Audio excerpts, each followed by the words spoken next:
आप बोलिए ना मुझे। हाँ हाँ ठीक है यहाँ पे। नहीं आप टेंशन मत लो। अब बेटा आप यहाँ पे रहो, हम साथ में। मैडम ये जो वहीद साहब है प्रेसिडेंट, आप टेंशन मत लो। मेरे बेटे का बच्चा लो। हम बचा देगा, कोई बात नहीं। बेहतर करेंगे फोन। दब सिमन युवा डिजाइन क्या है। ठीक है हम बचा देंगे ना, आप टेंशन मत लो। मैं आ रहा हूँ। मैं कहाँ पे आपका ये हस्बैंड? क्या हुआ इसको, क्या हुआ? Okay, don't worry. You okay? You need a water, sir? Sir, we'll manage. Just ask for help. Okay, you first you give the hands water, drop of water. Take a drop of water, sir, please.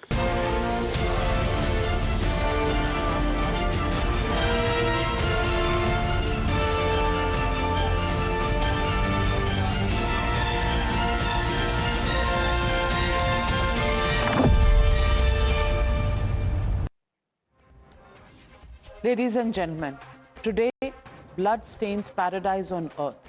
26 civilian tourists were butchered as 3 terrorists mercilessly rained bullets in Pahalgam. The cowards came dressed in army fatigues and relentlessly opened the mouths of their guns. They say terror has no religion. Unfortunately, today terrorists single out people of a specific religion. You just heard a young woman who watched her husband being killed with these bullets raining on him. His blood stained her red chura, the symbol of a newly married woman. And she said her husband was killed as he didn't look Muslim. This is the real face of Pakistan orchestrated terror. They used religion as a tool to poison. They are too scared to fight our braves at the border. Instead, they butcher innocent civilians. Those civilians who as tourists run the backbone, the economy of Jammu and Kashmir. But Prime Minister Modi has declared, we will bring perpetrators to justice. They will not be spared. Their evil agenda will never succeed. Our resolve to fight terror is unshakable. While on his official visit to Saudi Arabia, Prime Minister Modi is monitoring the situation. Back home, Union Home Minister Amit Shah, after a high-level security meet in Delhi, air dashed to Srinagar, who has just reached the Raj Bhavan of Srinagar to hold another high-level security meeting. Para-commandos have joined the existing forces to flush out the terrorists from the dark jungles in Pahalgam. India has made its intent clear. It's not the time for words of condemnation. It's time for action. Mazboot Bharat won't forgive, won't forget. First, listen in to these chilling tales of tourists fleeing bullets of terrorists. Watch as mobile phones captured the moment of the attack. यहाँ पर attack हुआ आतंकवादियों का, हम लोग बाल बचे हैं, मगर परमात्मा रक्षा करेगा। बुजुर्गों का आशीर्वाद, भगवान की कृपा से जरूर बचेंगे हम।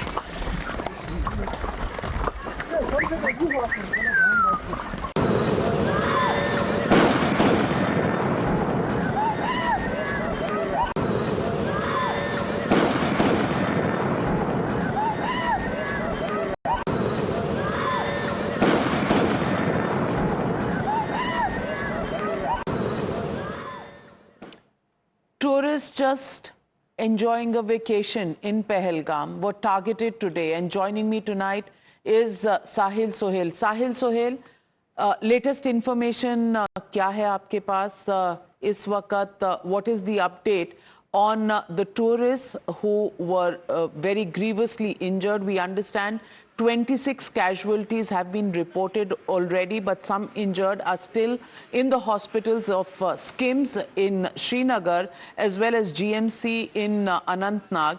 What are the details that you can give us? Well, around 12 injured tourists are being in fact treated at Government Medical College in Anantnag, and some of them who were very critical have been shifted to Sikim's Sora, and they are being in fact treated there. On ground zero, we are witnessing that security forces are carrying out the second part of the operation, which is to in fact nail down those terrorists who are responsible for attacking the tourists at Paisaran Valley. This attack took place in the afternoon today. 27 is the number which is coming out as of now. 27 deaths have in fact occurred in this particular terror attack, and for first priority for the security of forces on ground zero was to evacuate immediately all those who were injured. They were in fact evacuated, shifted to sub-district hospital Pahalgam, and from there they were shifted to Government Medical College Anantnag and Sikkim Sora, where they are currently availing treatment. Second part of the operation was to in fact quickly start anti-terror operation. A search and combing operations taking place in Paisaran Valley. It's basically a forest area, and during night at this point in time when I speak, security forces, the paramilitary troopers of Indian Army, the Special Operation Group of Jammu and Kashmir and CRPF is conducting that operation and trying their best to ensure that those attackers are nailed and tracked as early as possible. The Home Minister Amit Shah has also arrived in Srinagar for a high-level meeting. He had a word with Prime Minister Narendra Modi, who was on a forum visit, and now in Raj Bhavan Srinagar, in presence of Lieutenant Governor Manoj Sinha and the top officials of Indian Army and Jammu and Kashmir Police DGP and several other security heads, they will devise a mechanism to, in fact, first he will be briefed about the situation, and second part will be to, in fact, decide what they will do. In fact, the first priority for security forces as of now is to ensure those attackers are nailed. They are, in fact, eliminated as early as possible. The area is under a tight cordon. Indian Army, the joint security forces, the police and CRPF is in fact carrying out this search and combing out operation. It's a bit difficult at the moment given the fact that the area... Interrupt you for a minute. Those are visuals coming from Raj Bhavan, where Chief Minister of Jammu Kashmir, Omar Abdullah, Lieutenant Governor of Jammu and Kashmir, Manoj Sinha, as well as Home Minister Amit Shah are present. Security experts, the government and from the government as well as from the forces present there for an update and to discuss the details of the security operations. Yavar, my colleague, also joins me from Raj Bhavan in Srinagar. Yavar, what is the update? Who all are attending the meeting at Raj Bhavan, and what are we hearing is on the agenda?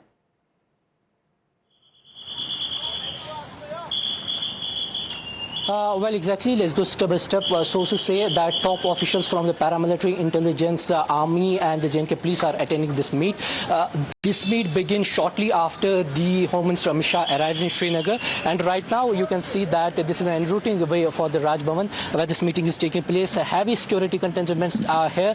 Pertinent to mention here is that this is the second high-level security review meeting being held in the Srinagar over the past 3 weeks. This time the situation is quite different. And remember that the Home Minister has vowed to take revenge. Over 26 casualties have been reported. You can see that the additional security deployment have been put in place.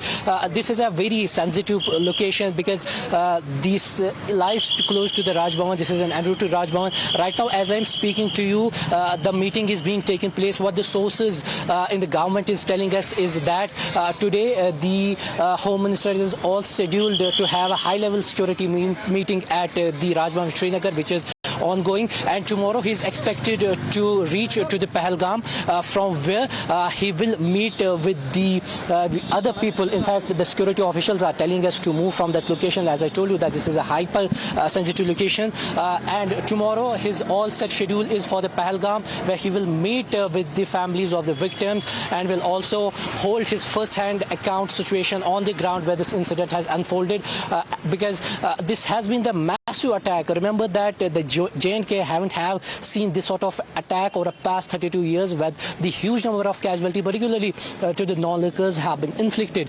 Right now, a high-level security review meeting is underway in the Srinagar. Back to you. Thank you, Yavar, for those details. We'll keep coming back to you for more updates. But on the show tonight, joining me are three three very well-read and well-experienced strategic experts. Lieutenant General KJS Dhillon, former GOC 15 Corps. Also joining me, Major Gaurav Arya, retired and editor-in-chief of Chanakya. Sushant Sareen, senior fellow at the ORF, also joining the show. Lieutenant General Dhillon, you know, this is a day we all hope we had never seen. But now, tearing the peace and tranquility in Jammu and Kashmir are the bullets and the sounds of those bullets of terrorists that have taken 26 lives already. Some of the injured still fighting for their lives. People have not seen something like this possibly in the last decade. The fact that this happens just before the Amarnath Yatra is to begin. The fact that Pakistani army chief just a few days ago made a statement about how different Hindus and Muslims were. How do you see these developments and their impact on the security of the region?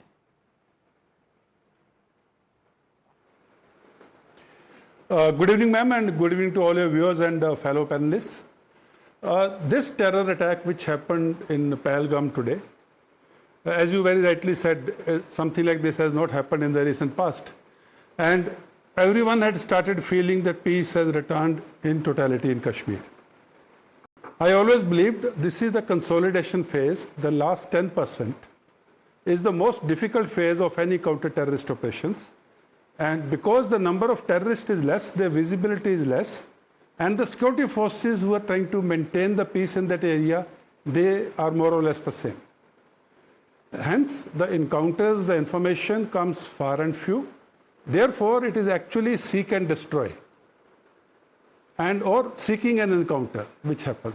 And this incident has been, done with a military precision, which I'll come to a little later, and also coincided with the visit of the US Vice President to India and Indian Prime Minister to Saudi Arabia. So that this news should overshadow these visits and give out a loud message. There has been a past presidents of the Bill Clinton as well as Barack Obama when they visited here. Similar incidents or the major incidents did take place in Kashmir. Now coming to the timing, the location, the target, the objective area has all been done with the military precision. Timing of around 2:30 and coinciding with the visits. The objective area being 30 minutes walk away from the nearest roadhead, as also the target, innocent, unarmed tourists of a particular religious faith were segregated and killed. The whole killing span lasted about 15 to 20 minutes. That means even if the nearest security forces from the roadhead was to start climbing up, they would take 30 minutes. By that time, they would leave the place of the act and get into the jungles.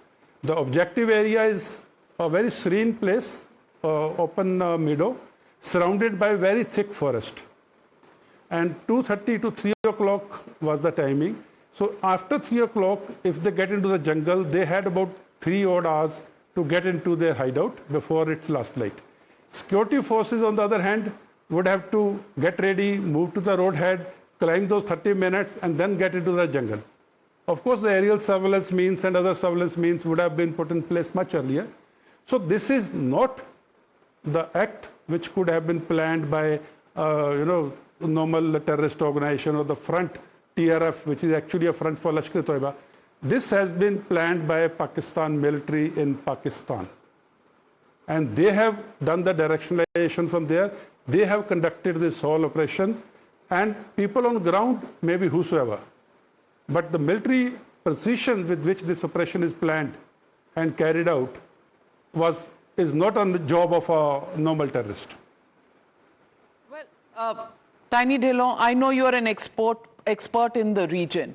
But is this coincidental, the kind of attack that we've seen today? Is it coincidental that the Vice President of United States happened to be in India? Is it coincidental that the Prime Minister was in a high-profile visit to Saudi Arabia? Major Gaurav Arya, how do you see this attack and the fact that, as Tiny Dillon says, we are towards the end of flushing out terrorists.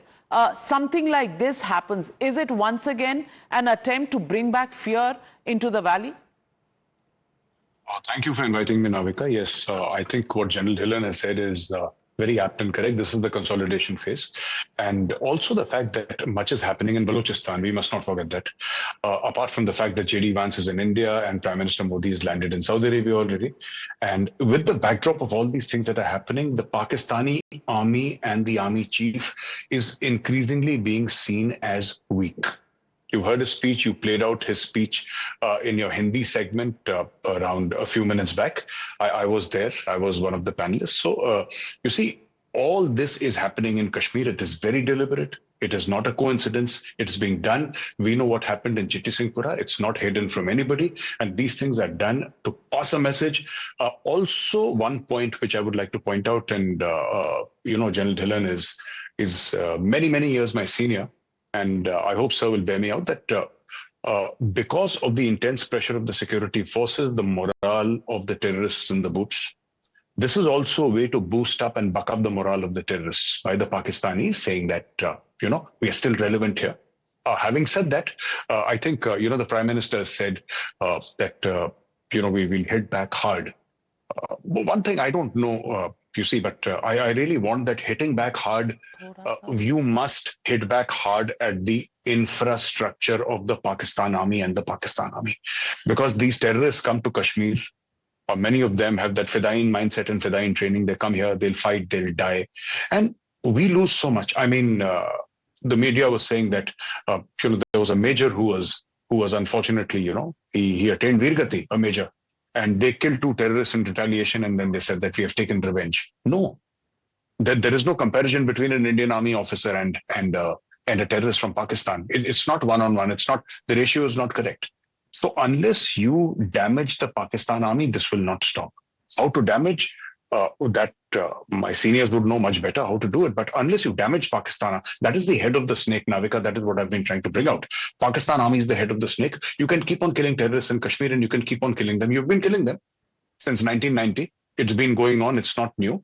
It's been going on. During my time, the hot areas were Surankot, they were Doda, they were Kishtwar, Krishna Ghati, Bimbar Gali. These were the infiltration areas and these were the hot areas. Kashmir was not so hot during that time.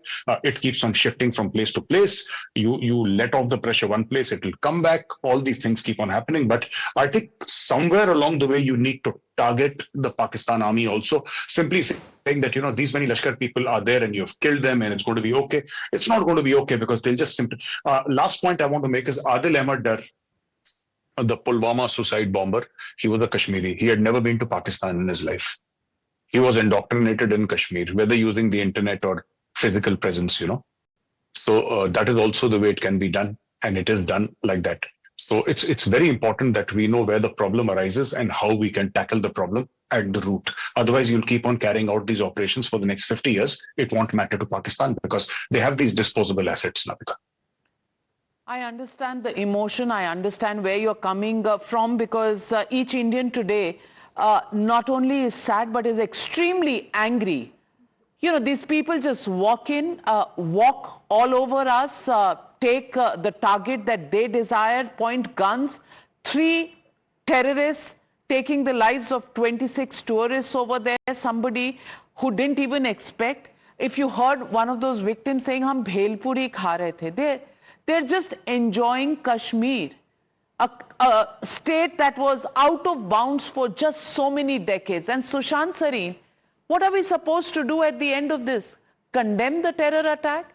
Are we supposed to just condemn and move on? Are we supposed to just say that terror has no religion and then move on? Because the way they were targeted, terror did seem to have a religion. If you hear the first-hand accounts of the victims, if you hear what Manjunath Rao and his wife were saying, the wife watched her husband being shot down as the bullets rained on him. Should we just digest all of this and move on saying that we are a mature nation? I want to ask you this question as an angry Indian who wants to know when is this and where is this going to stop? Navika, if we want to stop it, then we know that we have to pay a certain cost to stop it. Now, it's not as though we are not already paying a cost in human lives, and human lives not only of civilians but also of security force personnel. When young captains and majors and young soldiers are killed while trying to fight these terrorists, it's a cost this country is paying. Now, we can keep paying this cost endlessly, but I'm not entirely convinced that this is the right way to go about it. So you have to really strike at the Pakistanis where it hurts them. I think, unfortunately, the way we have behaved over the last almost 40 years, it actually starts from Punjab in the 80s, and now we are in the 2020s. And it's just gone on and on. It's over 40, 45 years of relentless Pakistani terrorism, to which all that we have mostly had is Kadi Ninda. Beyond Kadi Ninda, we, apart from this government which took two resolute actions, and I think General Tiny Dhillon was involved in one, we haven't really retaliated in the way we should have retaliated. We haven't really upped the ante the way we should have done it. So I personally am of the opinion that if our armed forces are prepared, if our armed forces are equipped, and we are ready to go up the escalation ladder, then I think we should do it. And for that, the first thing you can do is, Gaurav spoke about how the Pakistani army is getting enmeshed in Khyber Pakhtunkhwa and in Balochistan. I think we really need to heat up the border in Kashmir, and we need to heat up the border along the entire international border. We need to start pressurizing the Pakistan army that they think that some kind of a foray is coming from Indian side at any level. There are various means. There are professionals sitting on your show right now, General Dhillon being one of them, who can tell you that how this can be done. You just keep moving troops up and down, trying to unsettle the Pakistanis. You pump in, you start massive firing across the line of control. You heat up the border to a point where the Pakistanis feel that something is coming from India, and they will need to keep a large part of their forces on the Indian front, which means that there will be major gaps on the Western front. And if nothing else, the ability of the Pakistan army to circulate the troops will get so much limited. We will extract a price and a cost from the Pakistanis and be indiscriminate about where you're going to be firing. Whether it's a village, township, a dam. We came pretty close to targeting a couple of their dams in that area. I think we can do that again. Not a problem. But you have to be prepared that there will be retaliation from the Pakistani side. And then if you think that, look, okay, fine, if they retaliate, then we are not going to do anything because it will escalate, nuclear environment, etc., then I think you have to put the fear of the nuclear bomb in the Pakistanis also. If they want to, go become as stupid and suicidal as to go nuclear, then yeah, maybe we'll preempt them from, what they are planning to do. I think, we have to start behaving a little crazy with these guys. I want to use very, very colorful Punjabi language on your show, but I don't think it'll be allowed and you'll never get me back again. But, that is the only way to describe these lowlives across the border. And you have to target Punjab. You have to target Punjab. You have to target the Punjabi. You have to target them in Kashmir. You have to target them wherever you can target them. That is only one thing that you need to do. There's a whole lot of other things on your menu that you can do, where you do pull in your weight and you tell the world that you are not going to accept this nonsense from this third-rate bloody terrorist country anymore. We need to be serious about it. Now, if you are not, and if you continue to have all kinds of clowns who talk about moving on and moving forward, all kinds of other people, no, we should play cricket with Pakistan. How is it fair not to go to Pakistan to play a cricket series, etc., all kinds of jokers, including some going to Pakistan, Sushant Sareen.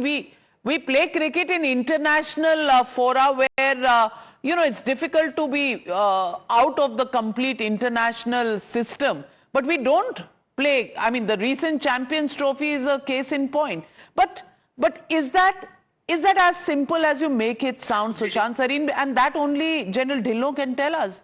There is anger today. But do you think the time has come, General Dhillon?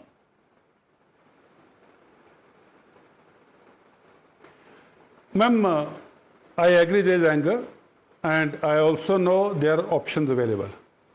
And I would agree with Mr. Sareen that we have to hit Pakistan army, because that is where it hurts the most, that is where it will bleed the most, and that is where it pains the most.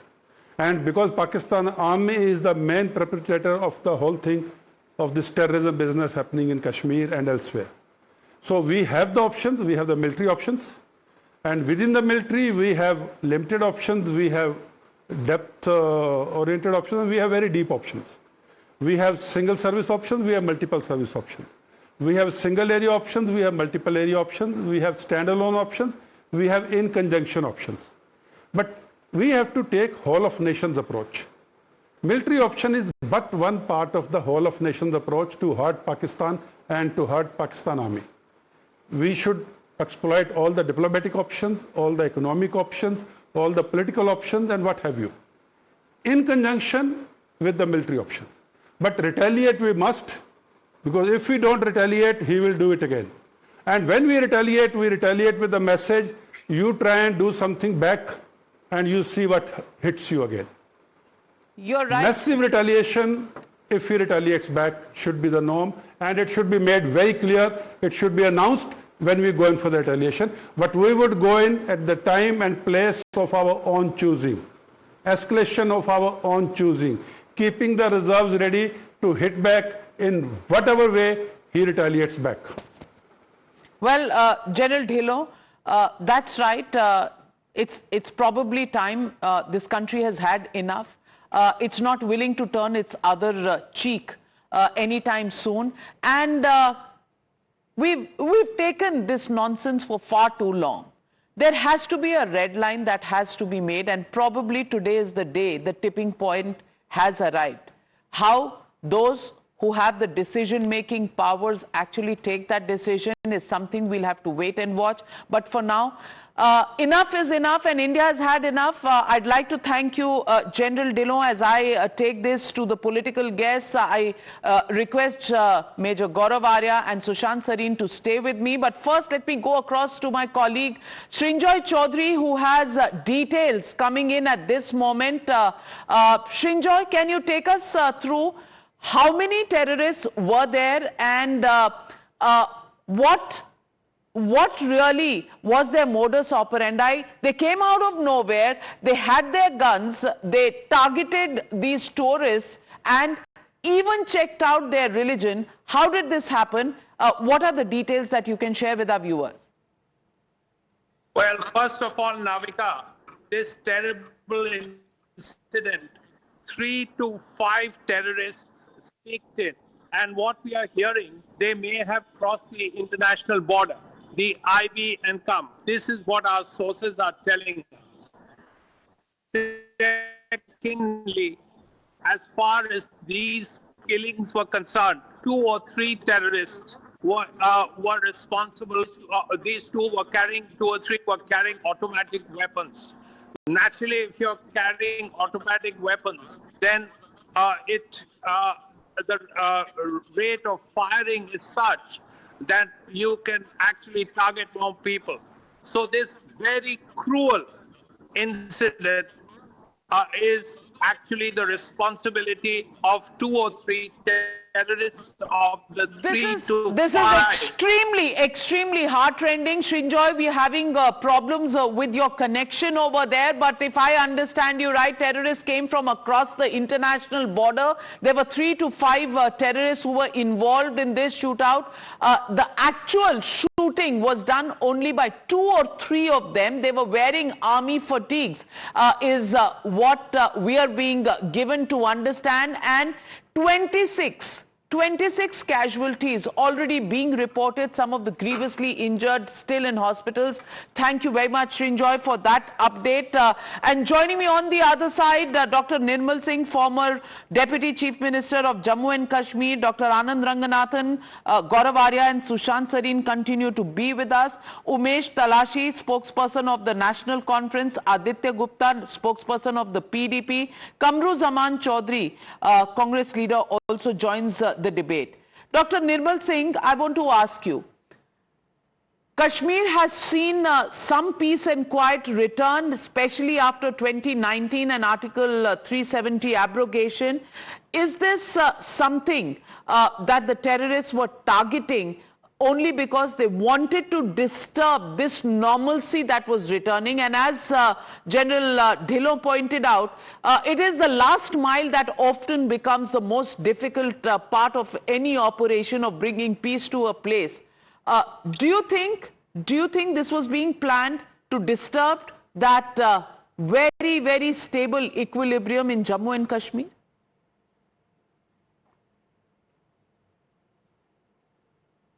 Navika, first of all, we must look at the events in Pakistan and what discourse was going on in Jammu and Kashmir after 5th August 2019. General Modi, Pakistani chief, has very clearly said that we are different from Hindus and Kashmir is the real issue for them.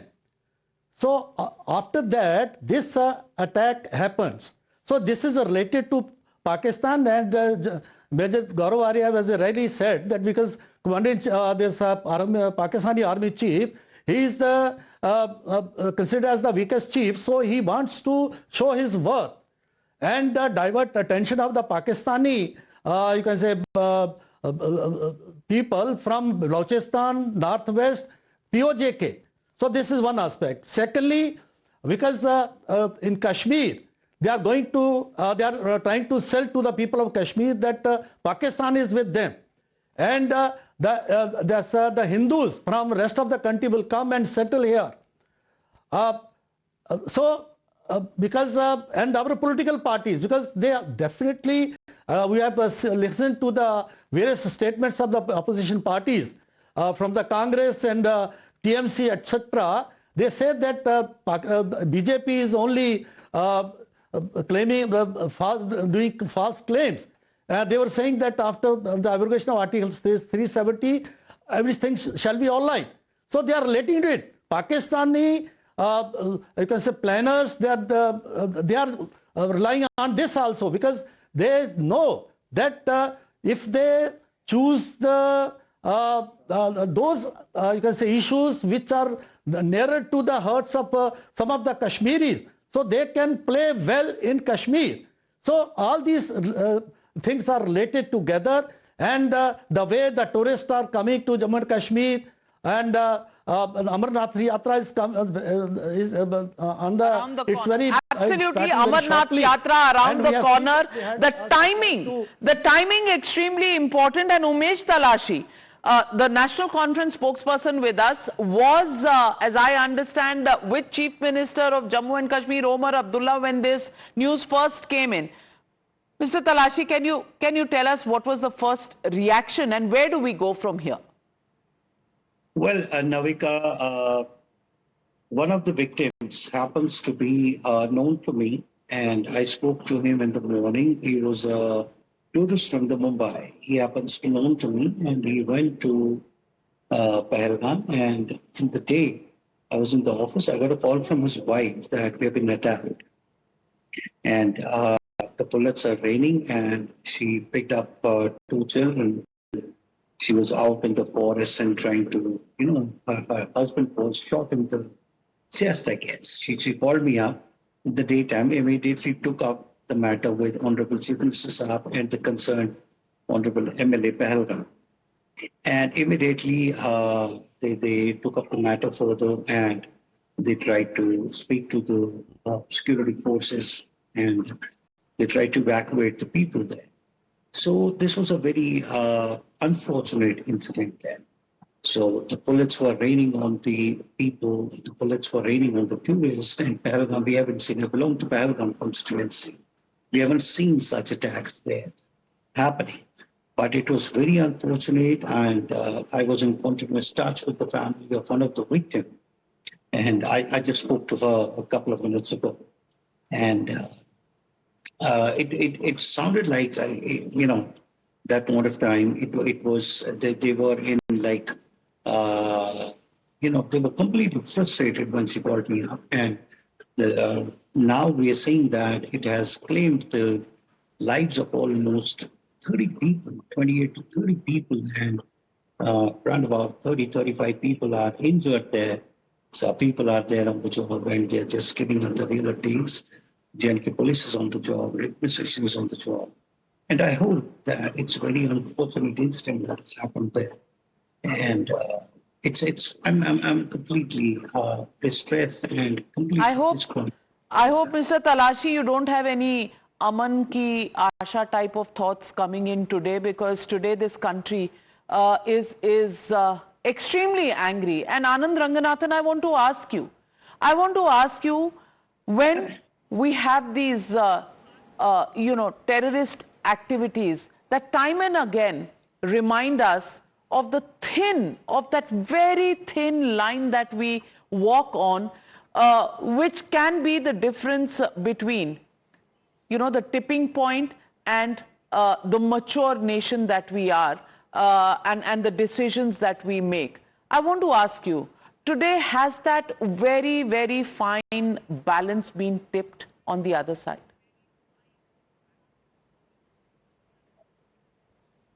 Good evening, Navika. I think you're right. And I have to say this, on one side, you have 9 medical colleges, 1.5 million tap connections, 8 million Ayushman cards, 0.2 million homes, 0.8 million toilets, 65 million tourist footfall, 30% increase in school days, 9,000 kilometers of roads, 87% decline in stone pelting incidents, 80% decline in terror incidents, 40% decline in youth joining terror organization, peace, tranquility, and all in the last 5 years. And on the other side, the lifeless body of a husband, eyes still staring at his shocked wife, killed because he was identified as a Hindu. But it will not shake the world's conscience, because terrorism has no religion. That's why terrorists check the ID cards of tourists, pull their pants down to confirm, ask them to recite the kalma, and then kill those non-Muslims. Where does all this hate come from, Navika? Let's be honest, it can't all come from across the border. It comes from an ideology that transcends borders. These are desperate, dastardly plans hatched by the enemy state of Pakistan and aided and abetted by their cohorts in India. Or as I have said previously, the snakes and ladders game, where the snakes are provided by Pakistan and the ladders by India. Tell me, 4 states share borders with Pakistan. But does such a massacre ever happen in Gujarat, Rajasthan or Punjab? It happens because we Indians in India allow it to happen. We facilitate it and then we felicitate it. Unless we change the ground situation in Kashmir, unless we restore the demography in Kashmir, we can hit Pakistan as many times as we want. It won't change anything. Because tell me, didn't we carry out Balakot and now this has happened? Navika, that heartbreaking image of the 2-year-old boy T2 wrapped in a body bag in rice is already forgotten. As was that heartbreaking image of a 3-year-old Sopore boy squatting on his dead grandfather. Because a Kashmir brutalized by Islamists and not by the fascist Hindutva state doesn't fit the narrative. How petrified are these terror apologists that the world will get to know the reality of a Kashmir whose bubbling bigotry, ethnic cleansing, terrorism and religious fanaticism never enter the India narrative, where the human rights of lakhs of persecuted Dalits, Gurkhas, women, Sikhs, refugees and homosexuals were of no consequence till 370 was abrogated by Modi. But we have seen this diabolical game played before, haven't we? Of how the atrocities against 500,000 Kashmiri Pandits didn't happen. Of how Ayub Pandit wasn't lynched by a mob. Of how thousands never attended funerals of terrorists. Of how ISIS flags were never unfurled in Jamia Masjid. Of how sons of headmasters are mistaken for terrorists. Of how a sitting prime minister never shook hands with the murderer Yasin Malik. Navika, the Nadi Marg massacre where 23 unsuspecting Kashmiri Hindus were lined up and shot point blank is a lie. Girija Tiku, who was raped and cleaved into 2 by a mechanical saw while she was still alive, is a lie. BK Ganju, who hid inside a rice barrel when jihadis came looking for him. We've tolerated it this long. We've tolerated it this long, Anand Ranganathan, and today people are saying, people of India are saying, now no more, bas aur nahi. And Kamru Zama Chaudhary, I want to ask you, will you stand with the rest of India today to say that we've had enough and No more will we tolerate this. And we will not go along with the homilies of terror has no religion, or let's not condemn one religion. You know, is it time to put an end to all of these sob stories, this, you know, look at even the tweet. And I don't want to raise politics at this point, but Rahul Gandhi's tweet, you know, the first reaction comes out to be the homilies of the government and how peace has returned. I mean, do we have to score political points all the time? Does politics never take a little bit of a break, even when there are heart-rending visuals that we are faced with like these?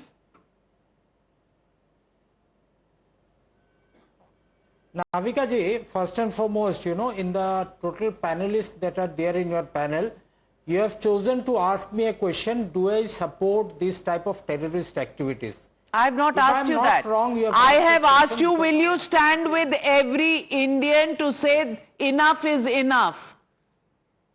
Because every Indian needs to say that. I have not asked you, will you condemn? I know you will condemn. I know you will condemn. So, Kamru Zaman, don't put words into my mouth. Keep your mischief away for just one evening. Tomorrow your political bones will be back in your body. Today, I'm saying, will you stand with every Indian with anger to say enough is enough? That is my question. Do not edit it and make a deep fake out of it. Yeah, Navika ji, 140 crore Indians tonight stand in one language in condemning the dastardly and the cowardly act done by the terrorist. And we are angry as each one of your panelists are, because after the Riyasi in 2024, where 10 Hindu pilgrims were killed in Kashmir, that time our Home Minister said, एक भी बच कर नहीं जाएंगे, चुन चुन कर मारेंगे. 1 week ago, he went to Kashmir and he said that terror ecosystem को हम कुचल दिया है कश्मीर में. Where did the 400 kg of RDX came into Kashmir? Nobody knows as of date. And you want to bring it into such a situation wherein a particular community are being stereotyped by your panelists in the show. And Navika ji, you are not uttering a single word. Terrorists are terrorists, and every act of the terrorist needs to be condemned. There is no doubt about it. But why don't we want to sit in this panel tonight and ask for accountability from the government? What did Home Minister Amit Shah do? What is the job of NSA Ajit Doval? What is the Defense Minister doing in Kashmir?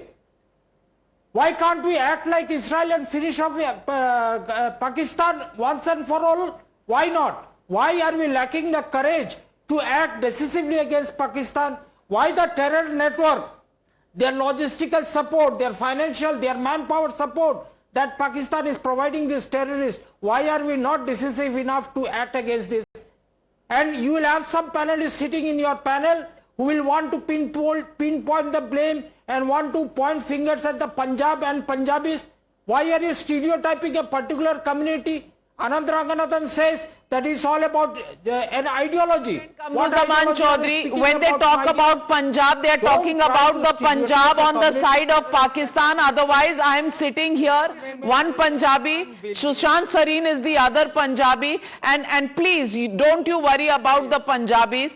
He was clearly talking about Punjab on the other side, but Sushant Sareen, do you think Kamru Zaman Chaudhary didn't understand that? Or do you think when he says that the targeting of one religion is happening, he's playing once again the victim card when we've made it clear that today's killing was based on checking the identity and the religion of the tourists who were targeted? Yeah, Navika, listening to Mr. Chaudhary, I think the people to blame for today's attacks are the Home Minister, the NSA, the Prime Minister, all the security forces. They are the responsible for 28 odd deaths which have taken place. The terrorists are not to blame for it. The terrorists, the Pakistani, the Punjabi Muslim who is inveterately hates in Hindus and India, They are not responsible for it. Listening to Mr. Chaudhary, that clearly comes out. The responsibility and the blame for this attack must go on the Indian state. They are responsible, the Pakistanis are not. Now, if this is his logic, he's welcome to it, but this is the logic which his party or people of his ilk used during the 26/11 attacks. They tried to deflect the attacks, blame it on RSS, blame it on somebody else. They've tried to do it umpteen number of times. He's done it again. So I am not at all surprised by where he's coming from and what he's trying to spread out here.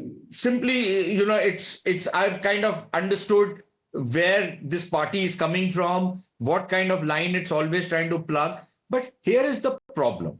The problem is that people were singled out on the basis of their religion, not on the basis of their ethnicity, not on the basis of their linguistic affiliation, not on the basis of their caste, not on the basis of any other thing. They were singled out only on the basis of their religion, and they were killed in cold blood. And the people who killed them for a purpose. The entire so-called separatist movement in Kashmir is an out-and-out jihadist Islamic movement. Now, anybody who says that it is not, it is some kind of national liberation, some kind of, something else, some other kind of struggle, is talking nonsense. He's actually holding a brief for terrorists. The entire movement was an Islamist jihadist movement. And all the people who have been responsible for acts of terrorism come from a certain mindset, certain ideology, and a certain religious persuasion. Now, what is so difficult about calling a spade a spade? Mr. Chaudhary should tell us. What is his problem? Ulfa, for example, Ulfa in Assam is a Hindu organization. I have no problem in calling them terrorists. They are Sushant Chaudhary, calling a spade is a problem for you and your party? No, absolutely not. Terrorists are terrorists, whether they are Maoist or Ulfa or NSCN or the Kashmiri terrorist out here. But the point that is, the stereotyping should be stopping. I'm asking you one question, Navika ji. December 24, 2023, retired SSP Mohammad Shafi Mir was killed by the terrorist while he was offering azan in the Fajr ka namaz ke time. What was religion? What was his religion? He was an Indian Muslim who was working for the government. He was shut down. Head Constable Ghulam Muhammad Dar, Inspector Masroor Ahmad Wanmi, DSP Muhammad Ayub Pandit, Inspector Saifullah Qadri. I can list you hundreds of Muslim people who were killed in Kashmir.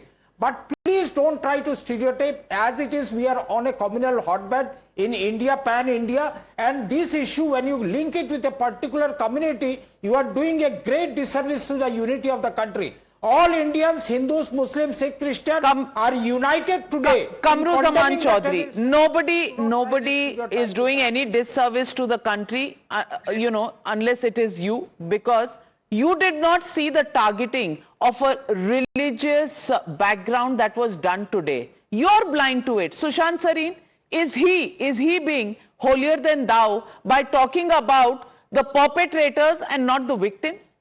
He is trying to obfuscate the facts, and he is actually trying to pretend as though people like us, we have not held, for example, the Jammu and Kashmir police. They are mostly Muslims. They have carried out some of the most intrepid operations and the most successful operations. I hold them in very high regard. I hold them as true patriots. All the people who have died fighting terrorism, whether it was that young lieutenant, Fayaz, I believe his name was, whether it was that young Sepoy, Aurangzeb his name was, all of these guys died for Mother India. I hold them in the highest of esteem.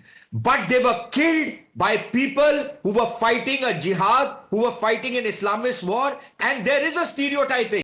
These people were killed because they believed in the idea of India. The people who killed them do not believe in the idea of India. They believe in the idea of jihad. They believe in the idea of global jihad, and they believe that this is a Muslim cause they are serving. Now, Mr. Kamruzaman Chaudhary needs to call that out, but he will not. No. Because but his party and he have been in denial, will continue to be in denial. But let me also get in the PDP spokesperson Aditya Gupta.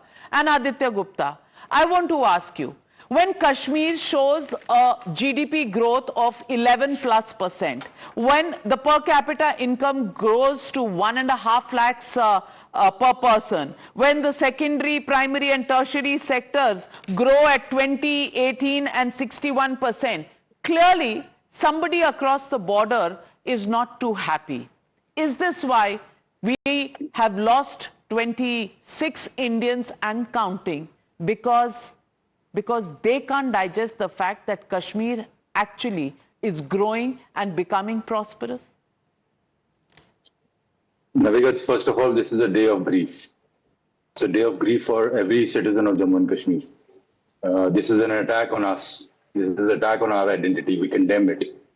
Obviously, Pakistan doesn't want Kashmiri people or any person, whatever I've been saying. They basically want Kashmir, Jammu and Kashmir as a land.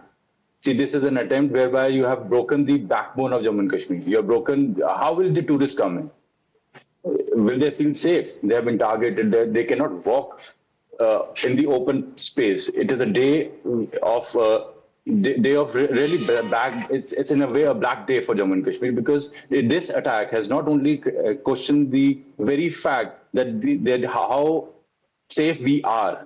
Be it attacks in Jammu, be it attacks in Kashmir, we are feeling unsafe, because if someone can just walk into a lawn or in a park and then start shooting people, it's not a good scenario, and we live here. We feel unsafe. It's very clear that a request has to be made to the Prime Minister and to the Home Minister of India that, see, we know Pakistan will be behind it. It's one of its outfit must be behind it. But fact of the matter is that they will not stop it. We have to improve ourselves a little more. We have to put in more effort to make ourselves more strong. And at this time, we have to understand and identify. How do you expect we need to improve? No. What are you suggesting? How do we improve ourselves? Yes, I'll see. This thing has happened in us. A tragedy has struck us. Pakistan is behind us. Behind this, we all know it. We know that it is their outfit. But this is the time when we all, as Indians, as people of Jammu and Kashmir, have to be united, because we have to see Pakistan as to be an enemy. Major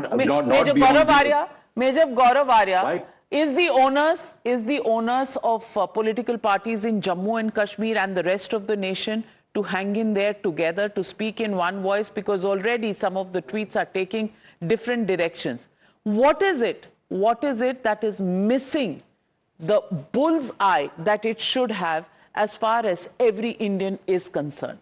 No. First, you have I don't know, Navika, about political parties. I'm not aware of what political parties or what Rahul Gandhi said. I just heard it on your program. Anand said that it's ideology. Of course, it's ideology. Of course. That's number one. Number two, you see, these people, he mentioned Mr. Qamar Zaman Chaudhary, he mentioned that Muslims were killed. Of course, they were killed and they are heroes. हमारे hero हैं वो, जो कश्मीर में लड़ते लड़ते देश के लिए अपनी जान दे दी. लेकिन मैं आपको बात बताऊं कि by terrorists and terrorist sympathizers, even inside Kashmir, those who sympathize with terrorists, these people are called collaborators. काफिर के साथ काम करते हैं हमारे उनको. That is what it is. I would also like to tell you that I would like to ask Mr. Chaudhary, I don't see him on the screen, but he says that it is not about religion. Of course, it's about religion. If he can tell me, I would like to ask Mr. Chaudhary, sir, with due respect, what is the meaning of Lashkar-e-Taiba, sir? What is the meaning of Jaish-e-Mohammed? Please tell me, sir. Lashkar-e-Taiba has taken responsibility for the attack. The TRF is part of Lashkar. What is the meaning of Lashkar-e-Taiba? Can you please tell me, sir? You are saying that it has nothing to do with religion, but the people who are killing are saying, yes, we are doing it for religion. And one more thing. Ulfa, just 1 minute, sir. 1 minute, sir. The Ulfa had Hindus, yes. The LTT had Hindus, yes. But the Ulfa never fought for Hindus. They had separatist intent. They were fighting for something else, right? Even the LTT, they never fought for a Hindu kingdom or a Hindu Rashtra or something like that.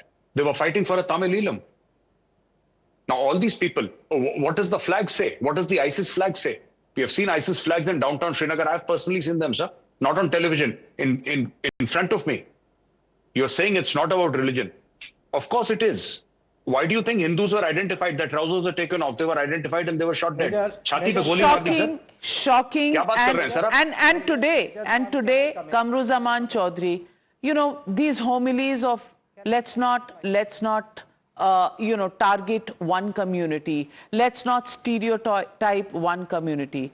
Today, this argument needs to be set aside because today, the identification of those tourists who were targeted was done on the basis of what their religion was. Those are the reports that are coming in. Those are the reports of the eyewitnesses, the victims who have lost their dear ones. Do you need any more evidence to this, Kamruzaman Chaudhry? And I just want to say one thing. We've reached a tipping point. We've had enough of blood that has flown, enough of sacrifices that have been made. And I'm not saying this about any religion. I'm saying this about every single Indian who has seen today blood of other Indians, other hapless civilian Indians who were there just to be on the land that is called Jannat, that is called heaven on earth. Jannat gaye the aur Jannat ko naseeb ho gaye. What was their fault? Why were they asked the question about which religion do they belong to? They were with their families. They actually contributed to running the homes of people in Kashmir. These tourists who keep the economy of Kashmir going on, they were targeted. And they were targeted because those cowards wore army fatigues, tried to be part of our brave army.